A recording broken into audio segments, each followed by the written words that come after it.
For Aston Villa fans, the journey might have felt like a grind, full of ups and downs. But for the rest of us, it's almost surreal to think that this was a championship club as recently as 2019. Their time in the second tier feels distant, like a bad dream that belonged to someone else. Villa's rise since then has been both steady and stunning, gradual enough to seem natural, yet quick enough to be extraordinary. They spent 3 seasons hovering in the bottom half of the Premier League before Unai Emery arrived in November 2022. From that moment, everything changed. Under his leadership, they have cemented themselves as a top-half force, and even achieved a Champions League spot last season, making their transformation all the more remarkable. But how did they do it? In this video, we'll be looking at Unai Emery's tactics at Villa Park, the recruitment strategy, and the impact of their latest signings, Marcus Rashford and Marco Asensio. But before we jump in, be sure to like the video, subscribe to the channel, and hit the notification bell for more football content. Unai Emery Tactical Masterclass. Unai Emery's tactical approach has transformed Aston Villa into one of the Premier League's most effective and well-drilled teams. At the heart of his philosophy is a high defensive line, a strategy designed to compress the space available to opponents and force mistakes. Villa typically set up in a narrow 4-4-2 or 4-4-1-1, sitting in a mid-block to screen passes into opposition forwards. But unlike many teams, they push their back four as close to the halfway line as possible. This compresses the middle third of the pitch into a tight 20 to 25 yard zone, making it difficult for opponents to play through them. Defensive midfielder Boubacar Kamara played a key role in this setup during Emery's first season. He frequently dropped deep to shield passes into strikers, while the rest of the team tucked in to deny space.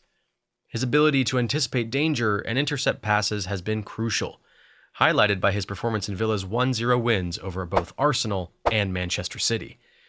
Against City, he was tasked with tracking Julian Alvarez before quickly stepping up to cut out a pass meant for him. This aggressive defensive setup has also led to Villa provoking more offsides than any other Premier League team that season. Their total of 106 was far ahead of second-placed Tottenham on 67, showing just how effective their high line was. And when opponents did manage to time their runs correctly, Villa had a world-class last line of defense in goalkeeper Emi Martinez. The Argentine, known for his excellent positioning and sweeping abilities, is quick to clear danger. He has also been one of the best shot stoppers in 1v1 situations, making their risky approach surprisingly solid. Villa's defensive organization is only part of the story. In possession, Emery introduced a fluid system that helped them dominate central areas. When they have the ball, their shape shifts from a traditional 4-4-2 into a dynamic 3-2-4-1. This is achieved by pushing midfielder John McGinn inside to form a midfield box alongside Douglas Luiz, Kamara, and an advanced attacker like Moussa Diaby or Yuri Tielemans. This midfield overload allowed Villa to progress the ball with confidence, creating 4v3 advantages in central areas. It also caused confusion for defenders, as McGinn and Diaby's movement forced centre-backs into tough decisions about whether to follow them or stay in position. Meanwhile, right-winger Leon Bailey provided width on one side, while left-back Lucas Digne or Alex Moreno pushed high on the other. Ezri Konsa, typically a centre-back, slots in at right-back to form a back three in the build-up phase, ensuring defensive stability. A perfect example of this setup came in Villa's win over Arsenal last season. As the Gunners focused on containing Bailey out wide, Villa's midfield quartet exploited the space inside. Kamara found Tielemans in a dangerous position, who then released Bailey to set up McGinn's winning goal. Emery's system isn't just about structure. It's also designed to maximize the strengths of key players like Ollie Watkins. The striker thrives on Villa's direct approach, with long passes played into the left channel behind fullbacks. This forces opponents to turn and retreat, helping Villa gain territory and dictating the pace of the game. Watkins' speed is a constant threat, while Bailey provides a similar outlet on the right. Villa's defenders and midfielders are also comfortable playing long, accurate passes. Last season, Diego Carlos completed 7.82 long passes per 90, Pau Torres with 6.5, and Douglas Luiz with 3.35 are among the best in the league at finding teammates over distance, allowing Villa to turn defense into attack quickly. While Emery's tactical intelligence has been key to Villa's success, their efficiency at both ends of the pitch has been just as important. In goal, Martinez dominates his penalty area, ranking second in the league for claims last season. In attack, they were clinical, boasting a shot conversion rate of 19.55%, second only to Manchester City, who finished as league champions. They were also dangerous from range, scoring a league-high 7 goals from outside the box, with Luiz and McGinn both netting twice from distance. These fine margins can make the difference in tight games, and Villa have taken full advantage. When you put it all together, Emery's tactical brilliance, the discipline of his players, and the clinical finishing, it's no surprise that Aston Villa finished in a Champions League spot. Their rise is no fluke. It's the product of smart coaching, well-drilled execution, and a team that believes in its system. Aston Villa's recruitment strategy. Still, Aston Villa's success has naturally come with player departures, but smart recruitment has ensured they've remained strong. Losing key figures hasn't slowed them down. In fact, under Unai Emery, they've arguably become even better. Jack Grealish's place in Villa's history is a topic of fierce debate among fans. Many still see him as one of the best players the club has produced in decades.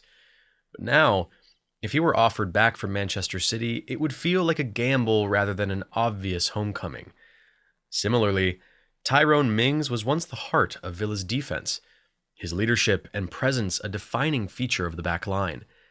Yet, despite him being sidelined for over a year with an ACL injury, Villa have just had their best season in 27 years. The same could be said for Douglas Luiz and Emi Buendia, both key creative forces, but now plying their trade elsewhere, the team continuing to thrive without them. This isn't a criticism of those players. It's a testament to how far Villa have come. Emery has taken a group that, on paper, might not seem like a natural fit and turned them into a cohesive, well-oiled team. His ability to integrate new signings while maintaining a clear identity has been key. Villa's squad is packed with personality and individual talent. Leon Bailey has captured attention with his flair and social media presence, while Ollie Watkins remains a reliable goal scorer, consistently hitting double figures. Morgan Rogers has adapted seamlessly to Premier League life since his move from Middlesbrough, and Yuri Tielemans and Lucas Digne, both standouts at their previous clubs, have slotted in comfortably. Then there's Emi Martinez, the eccentric World Cup winning goalkeeper who is among the best in the world. And alongside the stars are the tireless workers, Pau Torres, John McGinn, and Matty Cash, players who embody Villa's determination and grit. Still, Villa's journey hasn't been without missteps. The Felipe Coutinho experiment never quite worked out, but Emery, a manager once written off after his difficult spell at Arsenal, has something to prove. As a result, he refuses to give up, as seen through his acquisition of both Marcus Rashford and Marco Asensio in the last transfer window. Marco Asensio and Marcus Rashford join Aston Villa. Since joining, Marcus Rashford and Marco Asensio have made an instant impact at Aston Villa, quickly becoming fan favorites. Every time their names are read over the PA system or they get on the ball, especially Rashford, there's a buzz of excitement in the stadium. On the flip side, Asensio wasted no time impressing his new teammates in training. His delicate touch and ability to read attacking situations before they even unfold stood out immediately. Emery made it clear from the start that Asensio would play as a number 10, shifting Morgan Rogers out to the right, where he has freedom to cut inside. This tactical change flipped Villa's usual setup, where width typically came from the right winger and left back, to the opposite approach. Rashford's role, on the other hand, was never in question. Unlike his final days at Manchester United, where his position was uncertain, Emery saw his best fit in the left channel, using his dribbling ability to stretch defenses. He keeps defenders guessing, sometimes cutting inside, sometimes driving down the outside, forcing opponents to scramble and creating space for his teammates in the box. One of the biggest beneficiaries of Marcus Rashford's presence has been Asensio. With defenders collapsing on Rashford, Asensio has found himself with more room to operate. His movement from deep creates overloads in central areas, allowing him to drift into dangerous positions. The connection between the two has been electric. Rashford has already assisted around 5 goals for Asensio, and their understanding on the pitch only seems to be growing. This partnership was on full display against Chelsea. Rashford hugged the touchline, keeping Malo Gusto occupied, while Maatsen took a more cautious approach on the overlap. The stretched defense opened up space for Asensio between the lines. Rashford repeatedly looked for him, sending looping crosses towards the back post, one of which led to Asensio's equalizer after Matty Cash picked out Rashford at the far post. Beyond his finishing, Asensio brings composure to Villa's attack. He threads passes into space for Villa's runners and times his late arrivals into the box perfectly. His second goal against Chelsea highlighted this, as Rashford picked him out after a short corner routine. Rashford and Asensio complement each other perfectly, one causing chaos, the other adding control. It's a combination that has given Villa a new attacking edge, and with the way they are clicking, there's no sign of it slowing down anytime soon. Ironically, Manchester United had a player with a very similar skill set to Asensio, but when Rashford needed that kind of support at Old Trafford, it simply wasn't there. Time will only tell if this will be the end of the Englishman's career at United or whether this is the spark that he needed. But what do you think? Are Aston Villa the latest addition to the Big Six, or are they going to get found out eventually? Let us know your thoughts below, and be sure to like the video, subscribe to the channel, and hit the notification bell for more football content.